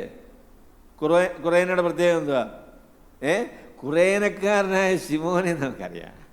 കർത്താവിൻ്റെ കുരിശ് കർത്താവിന് വേണ്ടി ചുമന്ന ഒരാളാണ്. അദ്ദേഹത്തിൻ്റെ സ്ഥലമാണ് കുപ്രോസ്. അദ്ദേഹത്തിൻ്റെ മക്കളെക്കുറിച്ച് പറയുന്നത് അല്ലേ, അലക്സിൻ്റെയും രൂഫോസിൻ്റെയും അപ്പനായ ശിമോൻ. അപ്പോൾ ആ തലമുറയിലൊക്കെ ഉള്ള ആളുകൾ കർത്താവിനെ കുറിച്ച് അറിഞ്ഞു കഴിഞ്ഞപ്പോൾ അവരെക്കുറിച്ച് പറയുന്നത് അവർ യഹൂദന്മാരോട് മാത്രം പറയുന്ന പരിപാടി അവസാനിപ്പിച്ചിട്ട് കണ്ടവരോടൊക്കെ പറഞ്ഞു. അവന് യവനക്കാരോടും കർത്താവായ യേശു ക്രിസ്തുവിനെ കുറിച്ചുള്ള സുവിശേഷം അറിയിച്ചു. യവനക്കാരോട് പറഞ്ഞു. അപ്പം അവർക്ക് മനസ്സിലായി, ഞങ്ങൾക്ക് രക്ഷിക്കപ്പെടുവാനായിട്ട് ഈ സുവിശേഷം മതിയായതാണ് എങ്കിൽ ഏത് മനുഷ്യനെ രക്ഷിക്കുവാൻ ഈ സുവിശേഷം മതിയായതാണ് എന്നതായ ബോധ്യം അവരുടെ ഹൃദയത്തിലുണ്ടായി. അവരോടൊക്കെ സുവിശേഷം പറഞ്ഞു. എന്നിട്ട് അവരെക്കുറിച്ച് പറഞ്ഞപ്പോഴാണ് പറഞ്ഞത്, കർത്താവിൻ്റെ കരം അവർക്ക് അനുകൂലമായിരുന്നു. സുവിശേഷം പറയുന്ന ആളുകളോടുകൂടെ കർത്താവിൻ്റെ പ്രത്യേകമായിരിക്കുന്ന കൃപയുണ്ട്. നിങ്ങൾക്ക് ദൈവകൃപ അനുഭവിക്കാനായിട്ട് താല്പര്യമുണ്ടോ? നിങ്ങൾ സുവിശേഷം പറയാനായിട്ട് ശ്രമിച്ചാൽ മതി. കർത്താവിൻ്റെ ഒരു പ്രത്യേക കൃപ, ഒരു പ്രത്യേക സാന്നിധ്യം നമുക്ക് അനുഭവിക്കാനായിട്ട് കേൾക്കുന്ന ചില ആളുകൾ നമ്മളെ പരിഹസിക്കും കേട്ടോ. ചില ഹൃദയവേദന ഉണ്ടാകുന്ന പ്രസ്താവനകൾ പറയും, പരിഹസിക്കും, ഉപദ്രവമാകും. എങ്കിലും നമുക്ക് വേണ്ടി കഷ്ടപ്പെട്ട കർത്താവിൻ്റെ പ്രത്യേക ഒരു സാന്നിധ്യം ആ അവസരങ്ങളിൽ നമുക്ക് അനുഭവിക്കാനായിട്ട് കഴിയും. ആകെയാന്ന പാളയത്തിൻ്റെ പുറത്ത് അവനെ നിന്ന് ചുമന്നുകൊണ്ട് പാളയത്തിൻ്റെ പുറത്ത് അവൻ്റെ അടുക്കൽ ചെല്ലുക എന്ന് എബ്രായ ലേഖനകാരൻ പറയുന്നത് പോലെ കർത്താവിനെ നിന്ന നമുക്ക് ഈ സഭാഹോളിൽ ചുമക്കാൻ പറ്റുകയില്ല കേട്ടോ. നിങ്ങൾ കർത്താവിനെ കുറിച്ച് പറഞ്ഞാൽ നമ്മളെല്ലാം അതിനോട് ചേർത്ത് എന്ത് പറയും? സ്തോത്രം എന്ന് പറയും. അങ്ങനെയല്ലേ പറയുക. എന്നാൽ വെളിയിലോട്ട് ചെന്ന് പറഞ്ഞു കഴിഞ്ഞാൽ പ്രശ്നമാണ് കേട്ടോ. അവരെ ഇപ്പം ഞാൻ ജമീമ റോഡ്രിഗസിനെ കുറിച്ച് തന്നെ പറയുക. അവരെക്കുറിച്ച് ഇന്ന് ഭയങ്കര ബഹളമാണ്. ആൾക്കാർ പറയുന്നത് ജയ് ശ്രീരാമൻ എന്താ പറയാഞ്ഞ്, എന്താ അങ്ങനെ പറഞ്ഞാൽ എന്തായിരുന്നു കുഴപ്പം? പറയാൻ മനസ്സില്ലാഞ്ഞിട്ടാ പറയാഞ്ഞ്, അതുകൊണ്ടാണ് പറയാഞ്ഞത്. വലിയ ബുദ്ധിമുട്ടാണ്. പാളയത്തിൻ്റെ പുറത്ത് യേശുക്രിസ്തുവിൻ്റെ പേര് വഹിക്കുന്നതായിരിക്കുന്ന പേരാണ്. അതുകൊണ്ട് നാം അവന് നിന്ന് ചുമന്നുകൊണ്ട് പാളയത്തിൻ്റെ പുറത്ത് അവൻ്റെ അടുക്കൽ ചെല്ലുക എന്നതായിരിക്കുന്ന കൽപ്പന. അത് സുവിശേഷ ഘോഷണവുമായി ബന്ധപ്പെട്ട കൽപ്പനയാണ്. അപ്പം അതുകൊണ്ട് ഒന്നാമത് ഞാൻ പറഞ്ഞത്, പിന്നെ ദൈവത്തിൻ്റെ കരം അവരോടും ഉണ്ടായിരുന്നു എന്ന് പറഞ്ഞപ്പോൾ ഞാൻ പറഞ്ഞത്, സാധാരണക്കാരായ മനുഷ്യർ അവർക്ക് ദൈവം നൽകിയ സന്തോഷം മറ്റ് മനുഷ്യരുമായിട്ട് അവർ പങ്കുവെച്ചു, സുവിശേഷം പറയുവാൻ മനസ്സ് വെച്ചു. അതാണ് അനുഗ്രഹത്തിൻ്റെ അടിസ്ഥാനം എന്ന് പറയുന്നതാണ്. രണ്ടാമത് പറയുമ്പോൾ പറയാൻ ആഗ്രഹിക്കുന്ന കാര്യം, അവർ പ്രസംഗിച്ചു എന്നാണ് കേട്ടോ. ഇത് ഇവാഞ്ചലൈസ്ഡ് എന്നുള്ളതായിരിക്കുന്ന വാക്ക് ഇവിടെ ഉപയോഗിച്ചിട്ടുണ്ട്.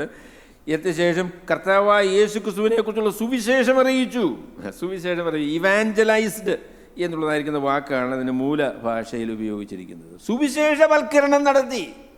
അപ്പോൾ രണ്ടാമത് ഞാൻ പറയാൻ ആഗ്രഹിക്കുന്ന കാര്യം, നിങ്ങൾ സുവിശേഷം പറയണം കേട്ടോ. ഫ്രാൻസിസ് ഓഫ് അസീസിയെക്കുറിച്ച് പറയുന്നൊരു വാക്കുണ്ട്, അദ്ദേഹം പറഞ്ഞതല്ലെന്നാണ് പലരും പറയുന്നത്. നിങ്ങൾ സുവിശേഷം അറിയിക്കണം, വാക്കുകൾ ആവശ്യമാണ് എങ്കിൽ ഉപയോഗിക്കണം എന്നാണ് അദ്ദേഹത്തെക്കുറിച്ച് പറയുന്നത്. ഇത് പറഞ്ഞാൽ സുവിശേഷം പറയേണ്ട കാര്യമൊന്നുമില്ല, നന്നായിട്ടൊക്കെ ജീവിച്ചാൽ മതി എന്നാണ്. പറ്റില്ല കേട്ടോ. നിങ്ങൾ എത്ര നന്നായി ജീവിച്ചാലും നിങ്ങളുടെ അധരങ്ങൾ തുറന്ന് യേശുക്രിസ്തു എൻ്റെ പാപത്തിനു വേണ്ടി മരിച്ചു, അടക്കപ്പെട്ട്, ഉയർത്തെഴുന്നേറ്റു, അതിൽ വിശ്വസിച്ച് ഞാൻ രക്ഷിക്കപ്പെട്ടയാളാണ് എന്നുള്ള സന്ദേശം നിങ്ങൾ പറയാതെ മനുഷ്യർക്ക് കേൾക്കാനായിട്ട് സാധിക്കില്ല. സുവിശേഷം എന്ന് പറയുന്ന ഒരു സന്ദേശമാണ്. അത് പറയുവാനുള്ള, പങ്കുവയ്ക്കുവാനുള്ളതായ സന്ദേശമാണ്. അപ്പോൾ അതുകൊണ്ട് സുവിശേഷം പറഞ്ഞേ മതിയാകുള്ളൂ. അതാണ് രണ്ടാമത് പറയാൻ സാധിക്കുന്നത്. സാധാരണ മനുഷ്യരെ ഉപയോഗിച്ചാണ് ദൈവത്തിൻ്റെ സുവിശേഷം അറിയിക്കുവാനായിട്ട് തീരുമാനിച്ചിരിക്കുന്നത്. എന്നാൽ ഈ സാധാരണ മനുഷ്യർ സുവിശേഷം പറയണം, സുവിശേഷം പ്രഘോഷിക്കണം, സുവിശേഷം വിശദീകരിച്ചു കൊടുക്കണം. അല്ലാതെ സുവിശേഷം മനുഷ്യർക്ക് മനസ്സിലാക്കാനായിട്ട് സാധിക്കുകയില്ല. നന്നായിട്ട് ജീവിക്കുകയും ചെയ്യണം കേട്ടോ. ഞാൻ അടുത്ത പോയിൻ്റാണ് അത് പറഞ്ഞോളാം. നന്നായിട്ട് ജീവിച്ചാൽ മാത്രം പോരാ, എത്ര നന്നായി ജീവിച്ചാലും നമ്മളുടെ വാക്കുകളിലൂടെ സുവിശേഷത്തിൻ്റെ സത്യം മറ്റുള്ളവർക്ക് പറഞ്ഞു കൊടുക്കാതെ സുവിശേഷത്തിൻ്റെ സത്യം മനുഷ്യർക്ക് മനസ്സിലാക്കാനായിട്ട് സാധിക്കില്ല. അപ്പം അതുകൊണ്ട് സുവിശേഷം സന്ദേശമാണ്, അത് വാർത്തയാണ്, അത് മറ്റുള്ളവർക്ക് പറഞ്ഞു കൊടുക്കാൻ ആവശ്യമായിരിക്കുന്ന കാര്യമാണ്. അതുകൊണ്ട് നിങ്ങളുടെ വായ തുറക്കണം. നമുക്ക് നല്ലവരായിട്ടൊക്കെ ഇങ്ങനെ ഇരിക്കാൻ ഒരു പക്ഷേ നമുക്ക് എളുപ്പമാണ്, അല്ലെങ്കിൽ മനസ്സാണ്. എന്നാൽ വാ തുറന്ന് യേശു എന്നുള്ള വാക്ക് പറയാൻ, നിങ്ങൾ യേശുവിൽ വിശ്വസിക്കുന്ന ആളാണോ എന്ന് ചോദിക്കാൻ വലിയ പ്രയാസമാണ് അല്ലേ? എന്നാൽ അത് സുവിശേഷവൽക്കരണത്തിലെ അതിപ്രധാനമായ കാര്യമാണ്. സുവിശേഷം വിശദീകരിച്ചു കൊടുക്കുക, സുവിശേഷം പ്രസംഗിക്കുക എന്ന് പറയുന്ന കാര്യം. മൂന്നാമത് ഞാൻ പറയാൻ കഴിഞ്ഞ കാര്യം, ഞാൻ ആദ്യമേ പറഞ്ഞ കാര്യം തന്നെയാണ്.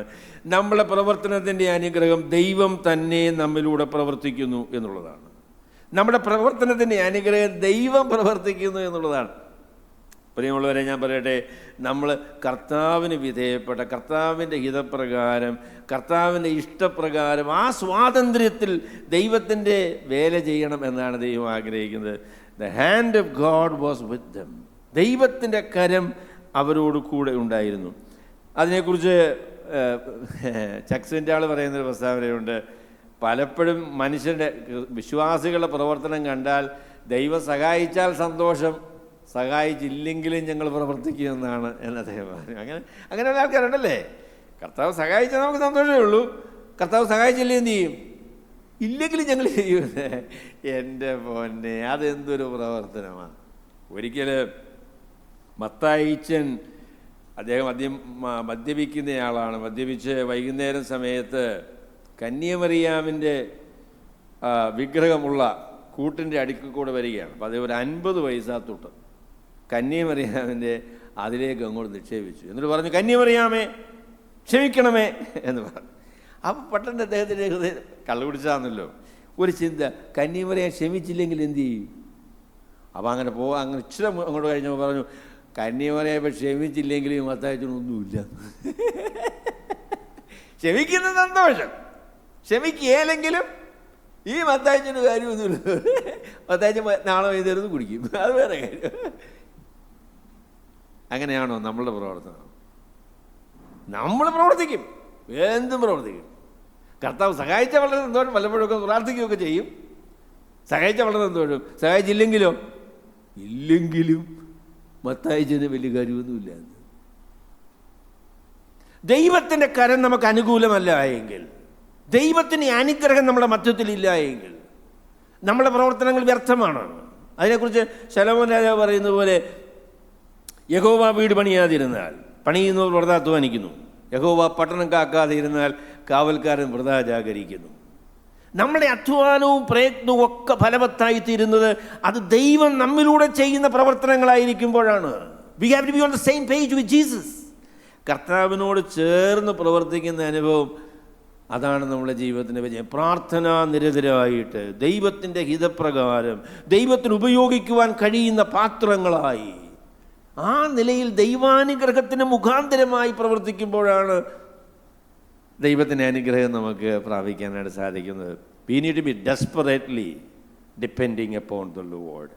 ദൈവം നമ്മളെ സഹായിക്കാനായിട്ട്, ദൈവത്തിൻ്റെ ഹിതപ്രകാരം നമ്മൾ കാര്യങ്ങൾ ചെയ്യാനായിട്ട് നമ്മൾ മനസ്സ് വയ്ക്കണം. അല്ലെങ്കിൽ നമുക്ക് അനുഗ്രഹം പ്രാപിക്കാനായിട്ട് സാധിക്കില്ല. അപ്പോൾ അതാണ് ഞാൻ ആദ്യമേ നിങ്ങളോട് പറഞ്ഞത്. ദൈവത്തിൻ്റെ അനുഗ്രഹം, ദൈവത്തിൻ്റെ സാന്നിധ്യം, ദൈവത്തിൻ്റെ ശക്തി, ദൈവത്തിൻ്റെ പ്രവർത്തനം, ദൈവത്തിൻ്റെ നിയന്ത്രണം, അതാണ് നമ്മുടെ ജീവിതത്തെ സംബന്ധിച്ചുള്ള ഏറ്റവും വലിയ അനുഗ്രഹം എന്ന് പറയുന്നത്. അതാണ്. അപ്പോൾ അവരെ സുവിശേഷം അറിയിച്ചു.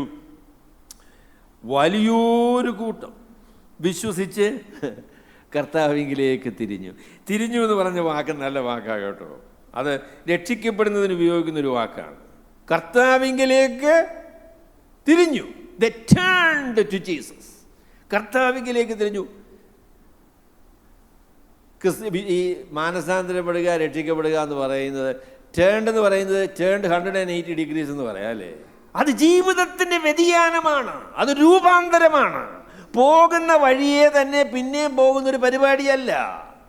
രക്ഷിക്കപ്പെട്ട് കഴിഞ്ഞപ്പോൾ തിരിഞ്ഞു എന്ന് അങ്ങനെ പോയിക്കൊണ്ടിരിക്കുമായിരുന്നു.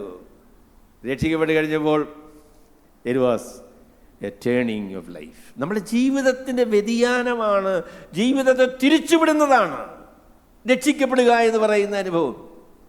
നമുക്കറിയാമല്ലോ, ശൗലിൻ്റെ കാര്യം അറിയാമല്ലേ. ശൗലിൻ്റെ കാര്യം അറിയാം. എന്തൊരു ഉശിരോടുകൂടെയാണെന്നറിയാമോ ക്രിസ്ത്യാനികളെ, വിശ്വാസികളെ ഉപദ്രവിക്കാനായിട്ട് ഇങ്ങനെ പോവുകയാണ്. രക്ഷിക്കപ്പെട്ട് കഴിഞ്ഞപ്പോൾ എവ്രിതിങ് ടേൺഡ്, സകലതും വ്യത്യാസമായി. അപ്പം അതുകൊണ്ട് നമ്മുടെ ജീവിതം രക്ഷിക്കപ്പെടുക എന്ന് പറയുന്നത്, കർത്താവായ യേശു ക്രിസ്തുവിനെ രക്ഷകനും കർത്താവുമായി സ്വീകരിക്കുന്ന ഒരു വ്യക്തി അവരുടെ ജീവിതം കർത്താവിന് വിധേയപ്പെടുത്തി, കർത്താവിൻ്റെ ശക്തിയാൽ ജീവിതങ്ങൾ വ്യത്യാസമായി രൂപാന്തരപ്പെടുന്ന അനുഭവമാണ് എന്നാണ് ദൈവത്തിൻ്റെ വചനം പറയുന്നത്. അവർ കർത്താവിങ്കിലേക്ക് തിരിഞ്ഞു.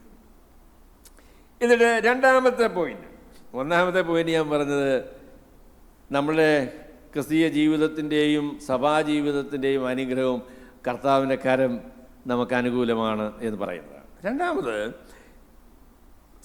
ദൈവസഭയുടെ അനുഗ്രഹം എന്ന് പറയുന്നത് ദൈവസഭയ്ക്ക് പ്രവർത്തിക്കുന്ന, ദൈവസഭയ്ക്ക് നേതൃത്വം കൊടുക്കുന്ന ആളുകൾ ഭക്തന്മാരായ ആളുകളായിരിക്കുമ്പോഴാണ്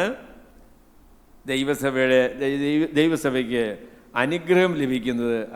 ആ അവസരത്തിലാണ്. അതിനെക്കുറിച്ച് പറഞ്ഞപ്പോൾ പറഞ്ഞു, അവരെക്കുറിച്ചുള്ള വർത്തമാനം യെരൂശലേമിലെ സഭയുടെ ചെവിയിലെത്തിയപ്പോൾ അവർ ബർന്നബാസിനെ അന്ത്യോക്യയോളം പറഞ്ഞയച്ചു. അവൻ ചെന്ന് ദൈവകൃപ കണ്ട് സന്തോഷിച്ചു. എല്ലാവരും ഹൃദയനിർണയത്തോടെ കർത്താവിനോട് ചേർന്ന് നിൽപ്പാൻ തക്കവണ്ണം പ്രബോധിപ്പിച്ചു. അവൻ നല്ല മനുഷ്യനും പരിശുദ്ധാത്മാവിനാലും വിശ്വാസത്താലും നിറഞ്ഞവനും ആയിരുന്നു. അവിടെ ആദിമ നൂറ്റാണ്ടിൽ അല്ലെങ്കിൽ അപ്പസ്തലന്മാരുള്ള കാലത്ത് ഒരു സഭ ദൈവവചനപ്രകാരം ദൈവഹിതപ്രകാരമായിരിക്കുന്നു എന്ന് ഉറപ്പുവരുത്തുവാനുള്ള ഉത്തരവാദിത്വം അപ്പസ്തലന്മാർക്ക് ആയിരുന്നു. ഒരു സഭ ദൈവഹിതപ്രകാരമാണ് പോകുന്നത്, വചനപ്രകാരമാണ് പോകുന്നത്, അവരുടെ പരിപാടികൾ ദൈവഹിതപ്രകാരമാണ് എന്ന് ഉറപ്പുവരുത്താനുള്ള ഉത്തരവാദിത്വം അപ്പസ്തലന്മാർക്കായിരുന്നു. കാരണം ആ കാലത്ത് ബൈബിളില്ല. ആണെങ്കിൽ ഇപ്പോഴാണ് നമുക്ക് പറയാം, സഹോദര കാര്യം ശരിയല്ലല്ലോ, റോമാലേഖനം 6-ാമത്തെ അധ്യായത്തിൽ അങ്ങനെ അല്ലല്ലോ പറയുന്നത്. അപ്പം അങ്ങനെ പറയാനൊക്കത്തില്ല അവിടെ. കാര്യം ഇത് റോമാലേഖനം ഇല്ല, എഴുതിയിട്ടില്ല.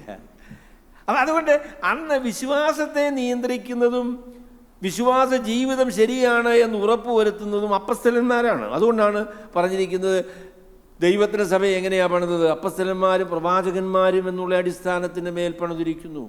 അപ്പം ആദിമ നൂറ്റാണ്ടിലെ ദൈവസഭയുടെ ഉപദേശത്തിൻ്റെ വിശുദ്ധിയും ജീവിതത്തിൻ്റെ വിശുദ്ധിയും ഒക്കെ നിലനിർത്തുന്ന ആ ഉറപ്പ് നൽകിയിരുന്നത് അപ്പസ്തലന്മാരാണ്. അപ്പം അതുകൊണ്ട് അന്ത്യോക്യയിലുള്ളതായിരിക്കുന്ന ആളുകൾ സുവിശേഷം കേട്ടു, വിശ്വസിച്ചു എന്ന് കേട്ടപ്പോൾ, ഈ വാർത്ത അവർ ചെവിയിലെത്തിയപ്പോൾ ബർന്നബാസിനെ അവിടേക്ക് അയച്ചു.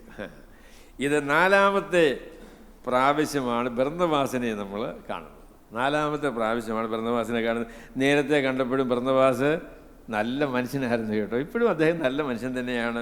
അപ്പോൾ അതിനെക്കുറിച്ച് ഒരു കമൻറ്റേറ്റർ പറഞ്ഞപ്പോൾ പറഞ്ഞു, ഈ ബർന്നബാസിനെക്കുറിച്ച് ലൂക്കോസ് ഈ പറയുന്ന പ്രസ്താവന ബർന്നബാസും ശൗലും കൂടെ പിണങ്ങി കേട്ടോ. 15-ാമത്തെ അധ്യായത്തിൽ അവർ തമ്മിൽ പിണങ്ങി. ബർന്നബാസ് മർക്കോസിനെയും കൂട്ടി കുപ്രോസിലേക്ക് പോയി, പൗലോസ് ശീലാസിനെ കൂട്ടി അദ്ദേഹത്തിൻ്റെ വേലയ്ക്കായിട്ട് പോയി. അവർ തമ്മിൽ പിണങ്ങി. അതിനുശേഷമാണ് ഈ പ്രസ്താവന. പിണക്കൊക്കെ ഉണ്ട് കേട്ടോ. ആശയത്തിലുള്ള വ്യത്യാസങ്ങളും രീതികളുള്ള വ്യത്യാസങ്ങളും ഒക്കെ ഉണ്ട്. പക്ഷെങ്കിൽ ഞാൻ ഈ ദിവസങ്ങളിൽ പ്രാർത്ഥിക്കുന്നൊരു പ്രാർത്ഥനയുണ്ട്. എൻ്റെ ഭാര്യയോട് ഞാനത് പറഞ്ഞു, കർത്താവേ, അഭിപ്രായത്തിലുള്ള വ്യത്യാസം വിരോധമായി തീരരുത്. അതാണ് എൻ്റെ പ്രാർത്ഥന. വിയോജിപ്പ് വിദ്വേഷമായി മാറരുത്. ചില ആളുകളോട് ചില ആശയങ്ങളിൽ യോജിപ്പില്ല. അപ്പം നമ്മൾ എന്താ ചെയ്യുന്നത്? അവൻ എന്നോട് യോജിക്കുന്നയാളല്ല, അദ്ദേഹത്തെ നമ്മൾ എന്ത് ചെയ്യും? വെറുക്കുക. വെറുപ്പോടുകൂടെ, വിദ്വേഷത്തോടുകൂടെ ആളുമായിട്ടങ്ങ് പിണങ്ങി. അയ്യോ, അതിൻ്റെ ആവശ്യമില്ലതേ. ആശയങ്ങളിൽ തമ്മിൽ യോജിപ്പില്ല, ശരിയാണ്. ചില ആശയങ്ങൾ പ്രാഥമികമായ ആശയങ്ങളിലല്ല. യേശുക്രിസ്തുവിനെ കുറിച്ചുള്ള സുവിശേഷത്തിൽ യോജിപ്പില്ല, നമുക്ക് ഒരുമിച്ച് പോകുന്ന പരിപാടിയെ നടക്കുകയില്ല. എന്നാൽ കൈവച്ച് അപ്പസ്തലന്മാരെ അയച്ചെങ്കിലേ സുവിശേഷം പറയാനൊക്കെയുള്ളൂ എന്ന് പറഞ്ഞാൽ, കൈവച്ചില്ലെങ്കിലും പറയാം എന്ന് പറഞ്ഞാൽ അതിനകത്ത് എന്തിനാ ഈ തമ്മിൽ അടിച്ച് നമ്മൾ പിണങ്ങി നിൽക്കുന്നതിൻ്റെ കാര്യം എന്താ? അതിനകത്ത് പിണങ്ങി നിൽക്കുന്നതിൻ്റെ കാര്യം എന്താ? പൗലോസും ബർന്നബാസും കൂടെ അഭിപ്രായ വ്യത്യാസം ഉണ്ടായി. ഉപദേശപരമായിട്ടുള്ള അഭിപ്രായ വ്യത്യാസമൊന്നുമല്ല. പ്രവർത്തനത്തിൻ്റെ രീതിയെ സംബന്ധിച്ചുള്ള ചില കാര്യങ്ങൾ അവർ തമ്മിൽ യോജിക്കാൻ പറ്റിയില്ല. ശരി, എന്നാൽ ഞാൻ മർക്കോസിനെയും കൊണ്ട് അങ്ങോട്ട് പോകാം, ശീലാസുമായിട്ട് ഞാൻ അങ്ങോട്ട് പോകാമെന്ന് വെച്ച് ഉഗ്രവാദം എന്നൊക്കെ പറയുന്നുണ്ട് കേട്ടോ. ഉഗ്രവാദം. എൻ്റെ പൊന്നു സഹോദരങ്ങളെ, ഞാൻ പറയാം, നമ്മൾ തമ്മിൽ എന്തെങ്കിലും ഒന്ന് പറഞ്ഞാൽ നിങ്ങളെന്തിനാ ഈ പിണങ്ങുന്നേ? എന്തിനാ ഈ പിണങ്ങുന്നേ? വാദമൊക്കെ കിടക്കട്ടെ. നമ്മൾ കർത്താവായ യേശുക്രിസ്തു ഒന്നല്ലേ, നമ്മൾ വാദിക്കുകയൊക്കെ ചെയ്യും. പക്ഷെങ്കിൽ ആളുകളെക്കുറിച്ച്, ബർന്നബാസിനെ കുറിച്ച് ഇനി എന്തോ പറയണം പൗലോസ്? അവൻ ആൾ ശരിയല്ല കേട്ടോ. എൻ്റെ ദൈവമേ, അവൻ്റെ വർത്തമാനം ഒന്ന് കേൾക്കണമായിരുന്നു. എന്തൊരു ഉശിരോടുകൂടെ അവൻ പറഞ്ഞത്. നമ്മളെ രീതിയുമായിട്ട് അവൻ യോജിക്കുന്നില്ല. ഇനി ബർന്നബാസുമായിട്ട് യാതൊരു കാര്യമില്ല. അങ്ങനെയൊന്നുമില്ല. അങ്ങനെയൊന്നുമില്ല. ബർന്നബാസ് നല്ല മനുഷ്യനാണ്. അദ്ദേഹത്തിന് ആ വിഷയത്തിൽ യോജിക്കാൻ പറ്റിയില്ല എന്നുള്ള കാര്യം ശരിയാ. എന്നാൽ അദ്ദേഹത്തെക്കുറിച്ച് ഈ അഭിപ്രായം ലൂക്കോസ് ആരാണ്? ലൂക്കോസ് അപ്പസ്തലനായ പൗലോസിനോടുകൂടെ യാത്ര ചെയ്ത പൗലോസിൻ്റെ സഹപ്രവർത്തകനായിരുന്ന പൗലോസിൻ്റെ ശിഷ്യനായിരിക്കുന്നയാളാണ് ലൂക്കോസ്. അപ്പം ബർന്നബാസിനെ കുറിച്ച് ലൂക്കോസ് പറയുന്ന അഭിപ്രായം പൗലോസ് പറഞ്ഞ അഭിപ്രായം തന്നെയാണ്, അല്ലാതെ വേറൊരു അഭിപ്രായം അദ്ദേഹത്തിന് പറയാൻ പറ്റില്ല. അപ്പോൾ അതാണ് ഞാൻ പറയാൻ ആഗ്രഹിക്കുന്നത്. ഒരു സഭ, ഒരു പ്രസ്ഥാനം അത് അനുഗ്രഹീതമാകുന്നത് അതിലെ നേതൃത്വത്തിലിരിക്കുന്ന ആളുകൾ ആത്മീകന്മാരായിരിക്കുമ്പോഴാണ്. ഒരു സഭ, ഒരു പ്രസ്ഥാനം അത് അനുഗ്രഹിക്കപ്പെടുന്നതിൻ്റെ വളരെ പ്രധാനപ്പെട്ട ഒരു കാരണം അതിന് നേതൃത്വം കൊടുക്കുന്ന ആളുകൾ ആത്മീകന്മാരാണ് എന്നതാണ്. ഇന്നത്തെ സഭകളുടെ പരാജയം എന്താണ്? സഭകളുടെ പരാജയത്തെ നേതൃത്വം കൊടുക്കുന്ന ആളുകൾ ആത്മീകന്മാരല്ല കേട്ടോ, ജഡീകന്മാരാണ്. ലോകപ്രകാരമുള്ള ആശയങ്ങളും രീതികളും പിടിച്ചുകൊള്ളുന്ന മനുഷ്യരാണ്, ഭക്തന്മാരല്ല. അതാണ് പ്രശ്നം. അപ്പം അതെനിക്കും നിങ്ങൾക്കും ബാധകമായിരിക്കുന്ന പ്രസ്താവനയാണ്.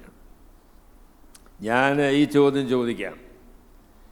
എന്ത് പറഞ്ഞാലും ബാബു ജോർജ് സഹോദരൻ ഒരു നല്ല മനുഷ്യനാണ് എന്ന് നിങ്ങളെ കൊണ്ട് പറയിച്ചാൽ ഞാൻ രക്ഷപ്പെട്ടു കേട്ടോ. അദ്ദേഹം ചിലപ്പോഴൊക്കെ വല്ലതൊക്കെ പറയുമ്പോഴൊക്കെ കോപിക്കുകയൊക്കെ ചെയ്യും, അതൊക്കെ ശരി. പക്ഷേ ആൾ നല്ല ആളാണ് കേട്ടോ. അയ്യോ, അതെത്ര നല്ല പ്രസ്താവനയാണ്. നിങ്ങൾ പറയുമെന്ന് എനിക്കറിയത്തില്ല, അതൊരു വേറെ കാര്യം, അത് വേറെ കാര്യം.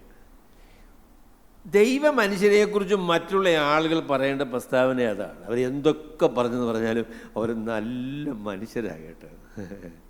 അയ്യോ, അതെത്ര നല്ല കാര്യമാണ്. ചിലരെക്കുറിച്ച് പറയുന്നത് ഞാൻ കേട്ടിട്ടുണ്ട്. അയ്യോ എൻ്റെ പൊന്നെ, ഇരുന്ന ഉടനെ തന്നെ അങ്ങ്, ഞങ്ങൾ ബന്ധുക്കോസുകാർ ആയിരുന്ന കാലത്താണ് കേട്ടോ, ഇരുന്ന ഉടനെ അന്യഭാഷ പറയുന്ന ആൾക്കാരാ. പക്ഷേ അയലൊക്കെക്കാരനുമായിട്ട് എന്തും പഴക്കാതെ.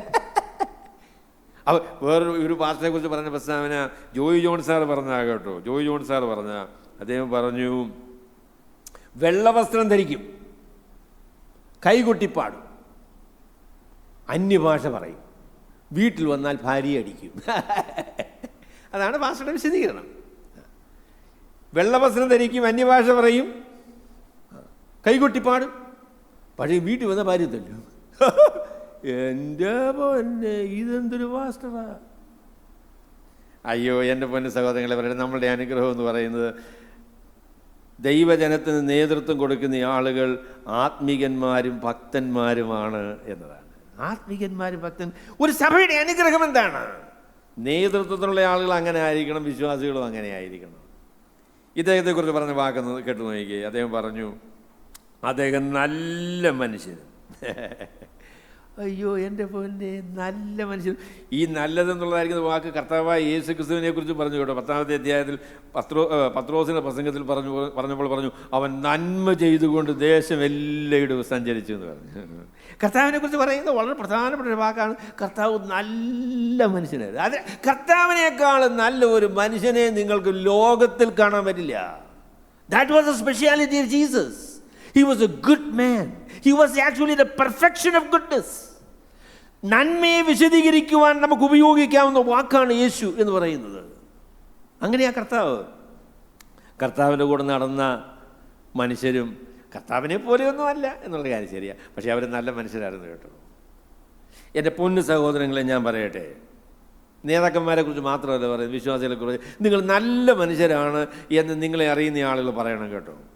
നിങ്ങൾ എന്തൊക്കെ ഭക്തി പറഞ്ഞാലും, നിങ്ങൾ എന്തൊക്കെ കാര്യങ്ങൾ സംസാരിച്ചാലും, നിങ്ങൾ നല്ല മനുഷ്യരല്ല എന്ന് മറ്റുള്ളവർ നിങ്ങളെക്കുറിച്ച് പറയുന്നെങ്കിൽ നിങ്ങളുടെ ഭക്തി ശരിയായിരിക്കുന്ന ഭക്തി അല്ല കേട്ടോ. നിങ്ങളുടെ ഭർത്താവ് പറയുക നിങ്ങളൊരു നല്ല ആളല്ല എന്ന് പറഞ്ഞാൽ നിങ്ങൾ വളരെ സങ്കടപ്പെടണം. നിങ്ങൾ സങ്കടപ്പെടണം. കർത്താവേ, ഒരു നല്ല ഭാര്യയാകാനായിട്ട് ഞാൻ എങ്ങനെയാണ് രൂപാന്തരപ്പെടാൻ പറ്റുക? If your husband is not impressed with you, something is wrong with you. നിങ്ങളുടെ നല്ല ഭാര്യയല്ലെങ്കിൽ, ഭാര്യമാരെക്കുറിച്ച് പറയുന്നത് എനിക്ക് സന്തോഷമായ കാര്യം എന്ന് ചോദിച്ചാൽ ഞാൻ ഭാര്യ അല്ലാത്തത് കൊണ്ട്. ഇനി ഭർത്താക്കന്മാരോട് പറയാം, ഭാര്യ പറയാം, അച്ചാൻ ഇത്രയൊക്കെ വർത്തമാനം പറഞ്ഞാലും അച്ചാൻ ആൾ ശരിയല്ല കേട്ടോ.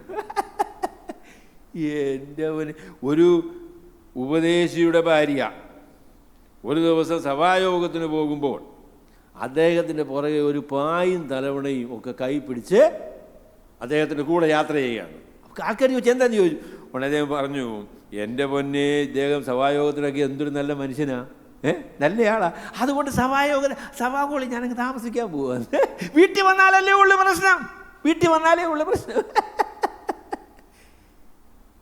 എന്തൊരു ഭയങ്കര പരിപാടിയാണെന്നറിയാമോ. അയ്യോ, എൻ്റെ പൊന്നു സഹോദരങ്ങളെ, കർത്താവിൽ ആശ്രയിച്ച് നോക്കും, നല്ല മനുഷ്യരായിട്ട് തീരണം.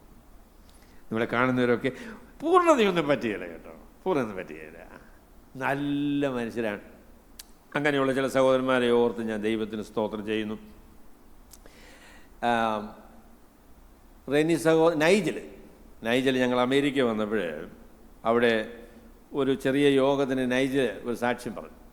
അപ്പോൾ അദ്ദേഹം പറഞ്ഞു, അമേരിക്കയിൽ നിന്ന് വന്ന ഒരു സഹോദരൻ, അതിന് അദ്ദേഹത്തിന് ഒരു 70 വയസ്സ് പ്രായം കാണും.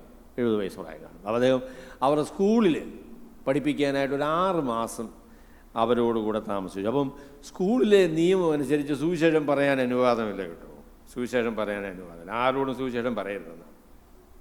അദ്ദേഹം ഒരു 6 മാസം പാലക്കാട് ഉള്ള സ്കൂളിൽ അങ്ങനെ പിള്ളേരെ പഠിപ്പിക്കുകയും അവിടെയൊക്കെ കറങ്ങി നടക്കുകയൊക്കെ ചെയ്തു.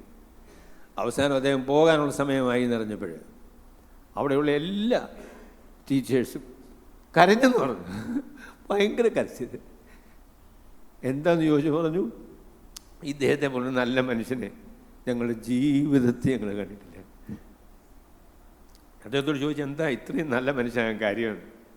അപ്പോൾ പിന്നെ സൂചിച്ചതൊക്കെ പറഞ്ഞു കേട്ടോ. അദ്ദേഹം പറഞ്ഞു, കർത്താവായ യേശു ക്രിസ്തുവിൻ്റെ ജീവിതത്തിൽ വരുത്തിയ വ്യതിയാനമാണ് അതിന് കാരണം എന്നതേ പറഞ്ഞു. They were all shocked by the goodness of this man. ഈ മനുഷ്യൻ്റെ സ്നേഹം, അദ്ദേഹത്തിൻ്റെ സേവന മനോഭാവം, താഴ്മ, ഇടപാടുകൾ, സംസാര രീതി, ഇതൊക്കെ കണ്ട ആളുകൾക്ക് നടുക്കമായി പോയി. They said, we never found a man like this. നമ്മളെക്കുറിച്ച് എന്താണ് മറ്റുള്ളവർ പറയുക? നല്ല മനുഷ്യരാണ്. അവൻ നല്ല മനുഷ്യനും പരിശുദ്ധാത്മാവിനാലും വിശ്വാസത്താലും നിറഞ്ഞവനും ആയിരുന്നു. നമുക്ക് നന്മ ഉണ്ടാകുന്നത് ദൈവത്തിൻ്റെ പരിശുദ്ധാത്മാവ് നമ്മളെ ജീവിതത്തെ നിയന്ത്രിച്ച്, ദൈവത്തിൻ്റെ പരിശുദ്ധാത്മാവ് നമ്മളെ ജീവിതത്തിലെ വികലതകൾ നമുക്ക് ബോധ്യപ്പെടുത്തി, ദൈവത്തിൻ്റെ കൃപയാൽ അവയിൽ നിന്ന് വിമോചനം പ്രാപിച്ച്, കർത്താവിൻ്റെ സ്വഭാവം നമ്മളെ ജീവിതത്തിൽ നമ്മൾ സ്വീകരിച്ച് ഒരു ചെറിയ നിലയിൽ നാം കർത്താവിനെ പോലെ ആയിത്തീരുമ്പോഴാണ് നമ്മൾ നല്ല മനുഷ്യരായിട്ട് തീരുന്നത്. അപ്പോൾ ഈ നല്ല മനുഷ്യൻ്റെ 1-2 ഗുണം ഞാൻ ഇവിടെ കണ്ടത് നിങ്ങളോട് പറയാം. അവൻ ചെന്നു ദൈവകൃപ കണ്ട് സന്തോഷിച്ചു. അയ്യോ, ദൈവമക്കളുടെ അല്ലെങ്കിൽ നല്ല മനുഷ്യരുടെ ലക്ഷണം കേട്ടോ, മറ്റുള്ള മനുഷ്യരിൽ എന്തെങ്കിലും നന്മ കണ്ടാൽ അതിൽ സന്തോഷിക്കുക എന്ന് പറയുന്ന കാര്യം. മറ്റുള്ളവർക്ക് നന്മ വരുന്നു, അവർ സന്തോഷിക്കുന്നു എന്ന് കാണുമ്പോൾ ഇദ്ദേഹത്തിന് സന്തോഷമാണ്. ദൈവമേ, കുശുമ്പും കുന്നായ്മയും, അതാണ് പലരുടെയും പരിപാടി എന്ന് പറയുന്നത്. ഒരു മനുഷ്യന് നന്മ വരുന്ന ഇഷ്ടമല്ല. ആർക്കെങ്കിലും നന്മ വന്നാൽ സന്തോഷിക്കുമോ? നമ്മളുടെ സഹോദരൻ്റെ മകന് എല്ലാറ്റിനും A+ കിട്ടി, നമ്മുടെ കൊച്ചിന് 2-3 വിഷയത്തിന് BA കിട്ടിയുള്ളൂ. അപ്പോൾ ആ സഹോദരൻ്റെ മകനെ കാണുന്നത് വളരെ ഇല്ലല്ലേ, അവന് ഒരു B എന്താ കിട്ടാഞ്ഞെന്ന്. അതാണ് നമ്മുടെ സങ്കടം. മനുഷ്യരുടെ നന്മയിൽ സന്തോഷിക്കുന്ന, ദൈവകൃപയിലാണ് അവർ സന്തോഷമായിട്ട് കർത്താവിനെ ആരാധിക്കുന്നത് കണ്ടു കഴിഞ്ഞപ്പോൾ ഇദ്ദേഹത്തിന് ഭയങ്കര സന്തോഷം. മറ്റുള്ളവരുടെ നന്മയിൽ സന്തോഷിക്കുന്ന, അവരുടെ അനുഗ്രഹത്തിൽ സന്തോഷിക്കുന്ന, അവർക്ക് നന്മ വരുമ്പോൾ അവരോട് ചേർന്ന് സന്തോഷിക്കുന്ന ആ മനസ്സെന്ന് പറയുന്നത് ഒരു നല്ല മനുഷ്യൻ്റെ ലക്ഷണമാണ്. ചില അവസരങ്ങളിൽ എൻ്റെ ഹൃദയത്തിൽ അസൂയ വരും കേട്ടോ, അസൂയ ഇങ്ങനെ വരും. മനുഷ്യർക്ക് നന്മ വന്നു പറയുമ്പോൾ എനിക്ക് സന്തോഷം വരികയില്ല. അപ്പോൾ ഉടനെ തന്നെ ഞാൻ എന്നെ ശാസിക്കും, ദുഷ്ട, നിൻ്റെ ഹൃദയത്തിൽ കൂടെ ആ ചിന്ത കടന്നുപോയത് എന്തുകൊണ്ട് എന്ന് എന്നെ തന്നെ ഞാൻ ശാസിക്കും. എല്ലായ്പ്പോഴും ശാസിക്കാൻ ഒരുപാട് സമയമുണ്ട് കേട്ടോ.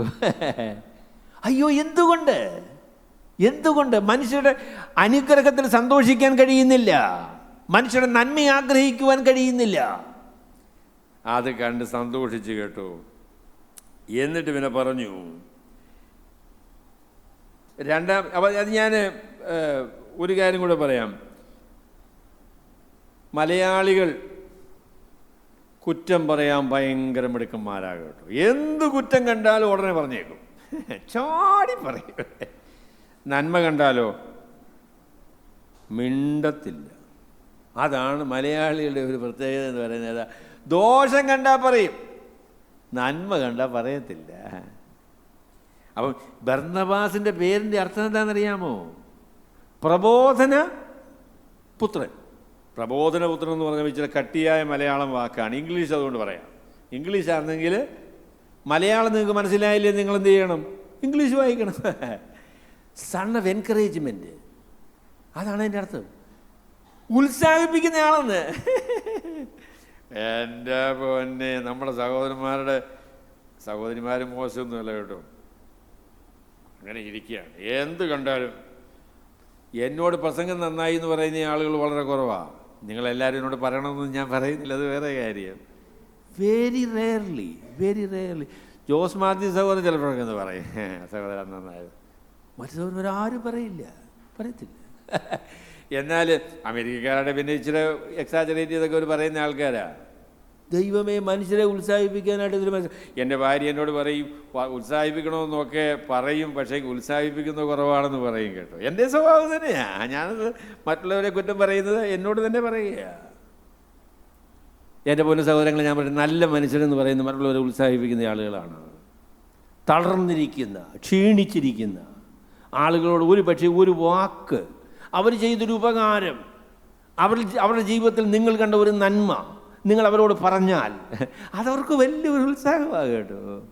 He was a man of encouragement. മനുഷ്യരെ ഉത്സാഹിപ്പിക്കുന്ന, അവരുടെ നന്മ കാണാൻ മനസ്സുള്ള, അവരെ അനുമോദിക്കുന്ന ഒരാളാണ്. അപ്പം ഞാൻ ഭാര്യാഭർത്തൃ ബന്ധത്തെക്കുറിച്ചും പറയാം. ഭാര്യ നല്ല ഭക്ഷണം ഉണ്ടാക്കി ചിലപ്പം ഭാര്യ എന്നോട് പറയും, എന്താ ഒരു വാക്കും പറയാഞ്ഞെന്ന് ചോദിക്കും. മറന്നുപോയതാ. നല്ലതാണെന്ന് പറയുന്നത് ഭാര്യയ്ക്ക് ഭയങ്കര സന്തോഷമാണ്. ഫുഡ് വാസ് ഗുഡ്, നല്ല രുചിയുണ്ട് എന്ന് പറയുന്നത് നല്ല കാര്യമാണ്. അവിടെ നമ്മൾ പരസ്പരം ഉത്സാഹിപ്പിക്കാനായിട്ട് ശ്രമിക്കണം കേട്ടോ. നമ്മൾ മലയാളികൾക്ക് ഒരു വലിയ പ്രയാസമാണ്. എൻ്റെ പൊന്നു സഹോദരൻ, that was A good word, നല്ലതായിരുന്നു. സഹോദരൻ്റെ ചെയ്ത കാര്യം നന്നായി, സഹോദരൻ്റെ പാട് ഇഷ്ടപ്പെട്ടില്ലെങ്കിൽ പറയും, അത് പറയാം. ഇഷ്ടപ്പെട്ടാൽ പറയുകയില്ല, അത് നമ്മളുടെ ഒരു പ്രത്യേകതയായിരിക്കും. മൂന്നാമത് അദ്ദേഹത്തെക്കുറിച്ച് പറയാനുള്ള ഒരു കാര്യം, 2-3 പോയിന്റ് പറയണ്ടേ. മൂന്നാമത്തെ കാര്യം പറയുന്നത്, അവൻ ശൗലിനെ തിരവാൻ തർസൂസിലേക്ക് പോയി. മറ്റുള്ള മനുഷ്യർക്ക് അവസരങ്ങൾ നൽകുവാൻ, അവരോട് ചേർന്ന് പ്രവർത്തിക്കുവാനായിട്ടുള്ള മനസ്സ്. നമ്മൾ മറ്റാരെയും പ്രോത്സാഹിപ്പിക്കുവാനും അവസരങ്ങൾ കൊടുക്കാനും മനസ്സുള്ള ആൾക്കാരല്ല. എല്ലാം എനിക്ക്, അല്ലേ? ആ കുറ്റം എനിക്കുണ്ട്. എന്നാൽ ബർന്നബാസ് അങ്ങനെയുള്ള ഒരാളല്ല. അവിടെ ഒരു വളരെ മനോഹരമായ ഒരു ദൈവീക വേല നടക്കുന്നു എന്നുള്ള കാര്യം അദ്ദേഹം ശ്രദ്ധിച്ചു. അത് കണ്ട് അദ്ദേഹം സന്തോഷിച്ചു. അപ്പോൾ അദ്ദേഹത്തിന് മനസ്സിലായി, എന്നെക്കൊണ്ട് മാത്രമായി പണി നടക്കൂല. മറ്റുള്ള സഹോദരന്മാരുമായി സഹകരിക്കുവാൻ, എന്നേക്കാൾ കഴിവുള്ള ആളുകളെ സ്വീകരിച്ച് അവരെ പ്രോത്സാഹിപ്പിക്കുവാൻ അതിനുള്ളതായിരിക്കുന്ന ഒരു മനസ്സ് വിശാലത ബർന്നബാസിനുണ്ടായിരുന്നു. നമ്മൾ പലപ്പോഴും ചെയ്യുന്നതെന്ന് ചോദിച്ചാൽ, നമ്മളെക്കാളും മെച്ചമായിരിക്കുന്ന ആളുകളുമായിട്ട് ഇടപെടാൻ വലിയ ബുദ്ധിമുട്ടാണ്. നമ്മളെക്കാളും മോശമാണ് എങ്കിൽ നമുക്ക് അത്രയും പ്രയാസമില്ല, അല്ലേ? ഇപ്പോൾ ഒരാൾ നമ്മളെക്കാളും നന്നായി ഒരു കാര്യം ചെയ്യുന്നയാളാണെങ്കിൽ അദ്ദേഹത്തോട് ചേർന്ന് പ്രവർത്തിക്കാൻ നമുക്ക് ബുദ്ധിമുട്ടാണ്. കാര്യം ചോദിച്ചാൽ നമുക്കൊരു ഇൻസെക്യൂരിറ്റി, നമുക്ക് കോമ്പറ്റീഷനിൽ തോറ്റുപോയല്ലോ എന്നൊരു വിചാരം. ബർന്നബാസിന് പ്രശ്നമൊന്നുമില്ല. ബർന്നബാസിനറിയാം ശൗല് ബർന്നബാസിനേക്കാളും കൂടിയ ആളാണ് എന്നുള്ള കാര്യം അറിയാം. അപ്പം അദ്ദേഹത്തെ പോയി തിരഞ്ഞു എന്ന് പറയുന്ന കാര്യം, ആ വാക്ക് നിങ്ങൾ വായിച്ചാൽ അറിയാം, അത് അന്വേഷിച്ച് കണ്ടെത്തിയതാണ്. ഇന്നത്തെ പോലൊന്നുമല്ല.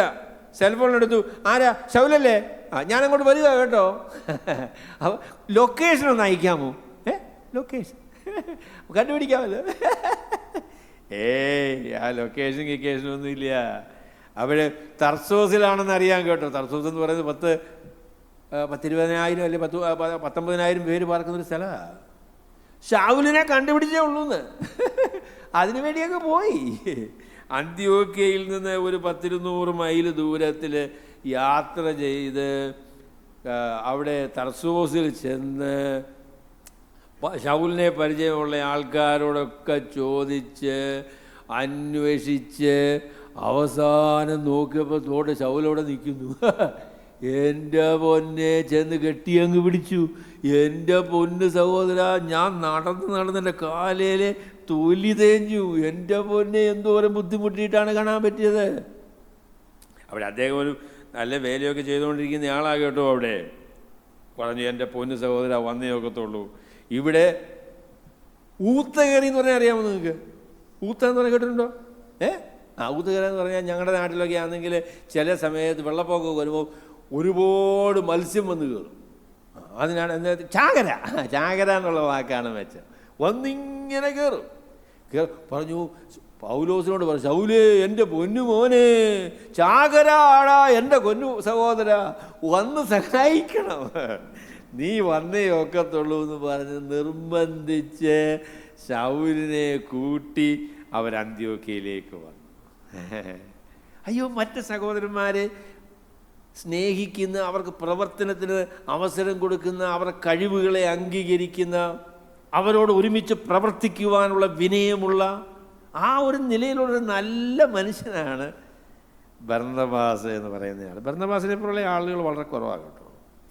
ബർന്നബാസിനെ പോലുള്ള ആളുകൾ വളരെ കുറവാണ്. ആത്മാവിനാൽ നിയന്ത്രിക്കപ്പെടുന്ന നല്ല മനുഷ്യൻ, മനുഷ്യരുടെ നന്മയെ ആഗ്രഹിക്കുന്ന, അവർക്ക് നന്മ ചെയ്യുന്ന, അവരെക്കുറിച്ച് പരിഗണനയുള്ള, അവർക്ക് വേണ്ടി പ്രാർത്ഥിക്കുന്ന, അവരെ സന്ദർശിക്കുന്ന, അവരുടെ സങ്കടങ്ങൾ പങ്കുവയ്ക്കുവാൻ കഴിയുന്ന ആ നിലയിലുള്ള ഒരു നല്ല മനുഷ്യനാണ്.